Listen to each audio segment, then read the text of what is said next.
Today press India के लिए इस खास कार्यक्रम में मैं हूं शकील सिद्दीकी। दर्शकों से कहना चाहता हूं कि देश के 5 राज्यों को छोड़कर पूरे देश में कोरोना की दूसरी लहर का कहर जारी है।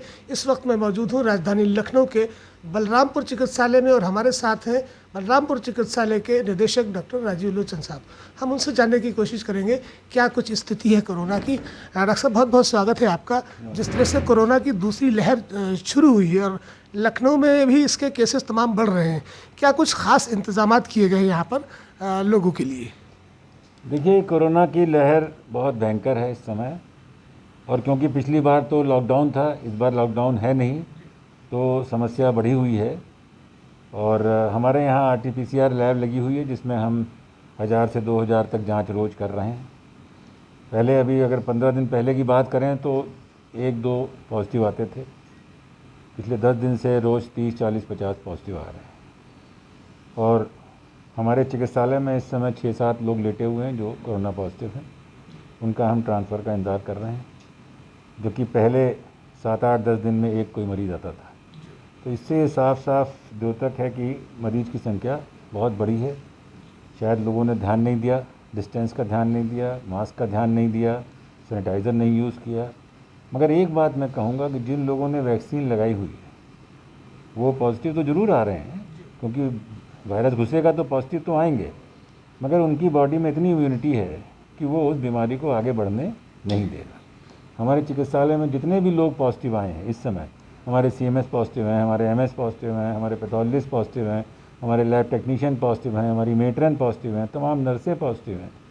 तो समस्या बहुत बड़ी है, मगर इन सब लोगों को क्योंकि वैक्सीन लगी हुई है इसलिए कोई भी बहुत सिम्टोमेटिक नहीं है। हल्का फुल्का बुखार जुकाम है, जैसे नॉर्मली हमें होता है जुकाम बुखार, उस तरह के सिम्टम्स हैं।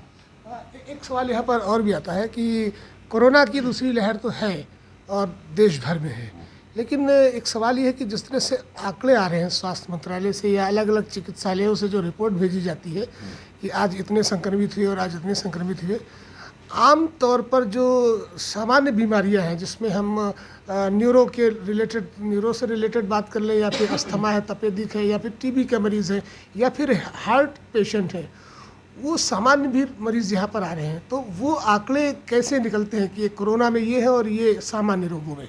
देखिए, हमारे यहाँ हम किसी भी मरीज़ को मना नहीं करते।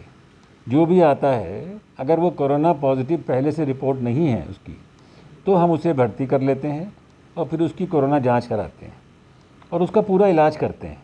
अगर कोरोना पॉजिटिव निकल आता है तो हम एक कमरा उसका अलग बनाया हुआ, उसमें उसको शिफ्ट कर देते हैं और CMO साहब को सूचना दे देते हैं, फिर वो उसको शिफ्ट कराते हैं। उस बीच में उसका इलाज करते हैं। बाकी जितने मरीज़ एडमिट हो रहे हैं, मैंने आपको बताया जितने मरीज़ भर्ती हैं उसमें से 4-5 रोज़ पॉजिटिव आ रहे हैं। एडमिशन हमारे यहाँ 100 के आसपास होते हैं, तो ये समझ लीजिए 4-5% लोग पॉजिटिव आ रहे हैं। मगर बाकी सब, चाहे वो हार्ट की बीमारी है, चाहे किडनी की है, चाहे लिवर की है, चाहे सांस की बीमारी है, जो भी बीमारी है, चाहे हड्डी टूटी हुई है या ऑपरेशन होना है, वो सब का इलाज हम लोग कर रहे हैं। आंकड़ों की बात कर रहा हूँ, जैसे कि कोविड में आपने कहा कि 4 से 5 लोग पॉजिटिव आ रहे हैं रोज़, अदर्स में नहीं हैं। तो जो आंकड़े जाते हैं यहाँ से सरकार को भेजे जाते होंगे, तभी मीडिया में वो प्रकाशित होते हैं या TV चैनल पर हेडलाइन बन जाते हैं कि आज इतने केसेस आए, आज इतने केसेस आए। इसको लेकर क्या एक सिस्टम है, कैसे आंकड़े जाते हैं? देखिए, अभी हम ऐसा कोई आंकड़ा नहीं भेज रहे हैं कि किडनी के कितने मरीज़ हैं, हार्ट के कितने मरीज़ हैं। ऐसा आंकड़ा हमसे न तो मांगा जा रहा है, ना हम भेज रहे हैं। हमसे ये मांगा जाता है कुल कितने मरीज़ भर्ती हुए, कुल कितनी डायलिसिस हुई, कुल कितने ऑपरेशन हुए, कुल कितने प्लास्टर हुए, कुल कितने एक्सरे हुए, कितने अल्ट्रासाउंड हुए। इस तरह के आंकड़े हमसे मांगे जाते हैं जो हम लोग रोज़ भेजते हैं। परंतु ऐसा आंकड़ा नहीं मांगा जा रहा कि हार्ट के कितने हैं या किडनी के कितने हैं, इस तरह का नहीं आंकड़ा मांगा जाता। वो अलग बात है कि हम उन आंकड़ों को इकट्ठा करते हैं, क्योंकि हमारा ये अब टीचिंग हॉस्पिटल भी है। यहाँ हम 6-7 विषयों में DNB दे रहे हैं, तो हमें नेशनल बोर्ड ऑफ DNB को ये सूचना भेजनी होती है कि हमने किस किस तरह के कौन कौन से मरीज़ ट्रीट किए। तो वो आंकड़े हमारे बनते रहते हैं और 6 महीने में एक बार वो डेटा हम गवर्नमेंट को भेजते हैं।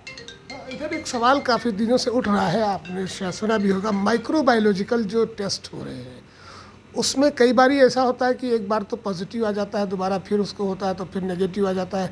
तो कितना एक हम कह सकते हैं कि रिलायबल है ये बायोलॉजिकल टेस्ट? देखिए, माइक्रोबायोलॉजी के टेस्ट 100% रिलायबल हैं। आप जहाँ तक शायद RT-PCR की बात कर रहे हैं, जी वो वायरोलॉजी है, माइक्रोबायोलॉजी का एक छोटा हिस्सा है। उसमें सबसे बड़ी बात ये होती है कि सैंपल किसने लिया है। अब मान लीजिए आपका हम सैंपल निकाल रहे हैं, नाक में घुसेड़ रहे हैं तीली, आपने झटके से पीछे कर लिया तो सैंपल पूरा निकल नहीं पाया। या हमने कहा साहब एक हमें मुंह में भी घुसेड़ना है, नहीं नहीं हम एक ही देंगे।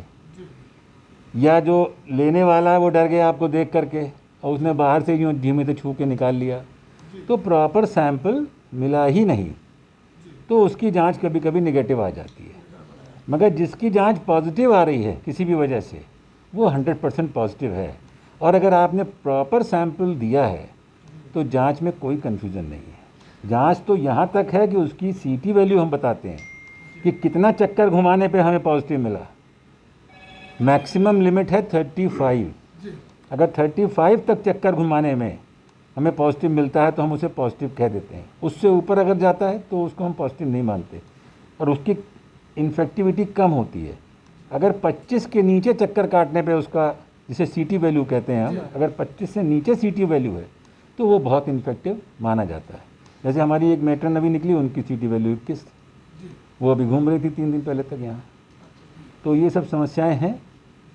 एक सवाल और उसके बाद आखिरी सवाल होगा। क्योंकि लॉकडाउन पीरियड में देखा गया कि बलरामपुर हॉस्पिटल में जिस तरह के इंतजाम किए गए थे और काफ़ी कवर अप भी हुआ था, अब चूंकि ये दूसरी लहर आ गई है देश में, लोगों के अंदर थोड़ा सा पैनिक भी पैदा हो रहा है। एक तो मीडिया के जो चैनल हैं वो जिस तरह से चीखते चिल्लाते हैं, अखबारों में सुर्खियाँ इस तरह से आती, एक पैनिक भी क्रिएट हो रहा है। आइसोलेशन के कितने यहाँ पर इंतजाम किए गए हैं, कितने वार्ड बनाए गए हैं, क्वारंटीन सेंटर कितने यहाँ पर बनाए गए हैं, और वैक्सीनेशन की गति क्या है? देखिए, हमारा चिकित्सालय नॉन कोविड चिकित्सालय है। यहाँ पे जो कोविड पॉजिटिव हो जाता है उसको हम नहीं रखते हैं, उसकी हम सूचना CMO को दे देते हैं। CMO का दायित्व है कि उसको जल्दी से जल्दी यहाँ से कोविड अस्पताल में शिफ्ट कराए। इसलिए क्वारंटाइन के बेड्स हमारे यहाँ नहीं हैं। हमने खाली कुछ बेड्स ऐसे कर रखे हैं जो कि कोविड पॉजिटिव आया तो उनको हमने वहाँ ट्रांसफ़र कर दिया और CMO को सूचना दे दी ताकि जल्दी से जल्दी वो उसको यहाँ से ट्रांसफ़र करा दें। दूसरी बात हुई वैक्सीनेशन की। वैक्सीनेशन का हमारे यहाँ 3 काउंटर खुले हुए हैं। हम कोविशील्ड वैक्सीन लगा रहे हैं और बहुत अच्छा वैक्सीनेशन चल रहा है। 400 से लेके 550-600 तक वैक्सीनेशन रोज़ हमारे यहाँ हो रहा है और बहुत ही स्मूथली, बड़ी सफाई से, बड़े ही कंपैशन से हम लोग वैक्सीनेशन कर रहे हैं और बहुत अच्छा हो रहा है। मगर ये ज़्यादा हो सकता है, अभी लोग कम आ रहे हैं। जैसे मैंने कहा कि मैंने एक दिन 550 भी किए, 600 भी करे एक दिन, मगर किसी दिन 350 भी हो रहे हैं। तो अब देखिए, जिस दिन 350 हुए उस दिन 250 और 300 और हो सकते थे। डोज हमारे पास है, तो ये लोगों को मौका नहीं छोड़ना चाहिए। मेरा ये निवेदन है आपके माध्यम से जनता से कि आगे आके अपना वैक्सीनेशन करवाइए ताकि आप सेफ रहें। आखिरी सवाल, आजकल सोशल मीडिया पे कई जगह पर वीडियो भी वायरल हो रहे हैं और कहीं पर टेक्स्ट भी आ रहा है व्हाट्सएप यूनिवर्सिटी के ज़रिए कि कोरोना वायरस को लेकर ये कहा जा रहा है कि 4G और 5G ग्लोबल रेडिएशन जो निकल रहा है उसके चलते थ्रोम्बोसिस नाम का एक बैक्टीरिया जिसकी इम्यूनिटी पावर कम है, एंटीजन पावर कम है, उसको अटैक करता है, जिससे कि खून की नसों में खून जम जाता है और हार्ट अटैक पे आ जाता है। इस तरह से उसकी मौत हो जाती है। क्या कुछ जी, ऐसी कोई सूचना या ऐसा कोई पेपर हमारे पास तो अभी आया नहीं है। सरकार ने ऐसी कोई सूचना हमें नहीं दी है। इसके बारे में ज़्यादा अच्छा रहेगा कि आप माइक्रोबायोलॉजी डिपार्टमेंट KGMC या संजय गांधी से चर्चा करें।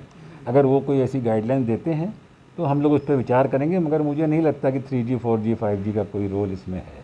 रेडिएशन का कोई इसमें मुझे ऐसा नहीं लगता। क्योंकि एक आर्टिकल मैंने पढ़ा था, इटली की गवर्नमेंट ने, वहाँ के डॉक्टर्स ने एक कोरोना पॉजिटिव डेथ हुई थी मरीज़ की, उसकी ऑटोप्सी की थी। ऑटोप्सी करने पर जांघ की, हाथ की उन्होंने नसें खोली तो उन्होंने पाया कि कोरोना का वायरस उसमें नहीं है, थ्रोम्बोसिस नाम का एक बैक्टीरिया है जिसके जो खून जमा देता है नसों में, फैल जाती हैं नसें, फट जाती हैं, उसके चलते ऐसा हुआ। देखिए, थ्रोम्बोसिस नाम का कोई बैक्टीरिया नहीं होता है।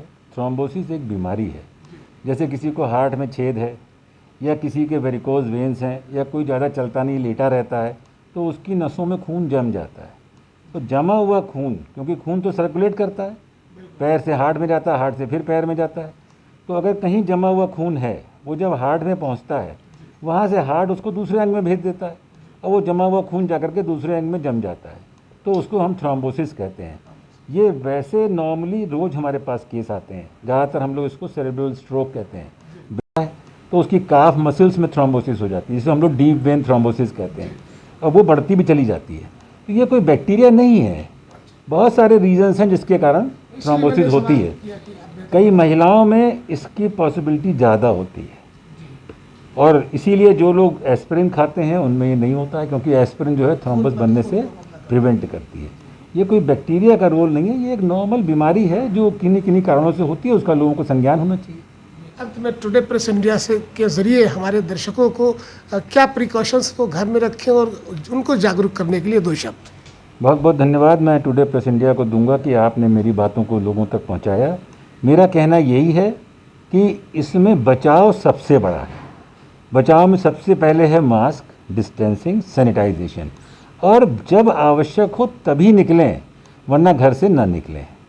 और उसके ऊपर ये है, जब भी आपका नंबर आए जल्दी से जल्दी वैक्सीनेशन करा लें। चलिए, हमसे बात करने के लिए टुडे प्रेस इंडिया पर बहुत बहुत शुक्रिया आपका। तो दर्शकों, आपने देखा कि हमने अभी डॉक्टर राजीव लोचन जी से बात की, निदेशक बलरामपुर चिकित्सालय के। उन्होंने जो भी बातें की और जो थ्रोम्बोसिस को लेकर जिस तरह की र्यूमर्स आ रहे हैं वो ऐसा कुछ भी नहीं है, ना ही रेडिएशन का कोई ऐसा मामला है। फिलहाल सावधानी ही उपचार कहा जाता है। आप सेफ रहें, सुरक्षित रहें, मास्क का प्रयोग करें, सैनिटाइजर करें, सोशल डिस्टेंसिंग का ध्यान रखें कोरोना की दूसरी लहर से बचने के लिए। फिलहाल के लिए इतना ही। नमस्कार।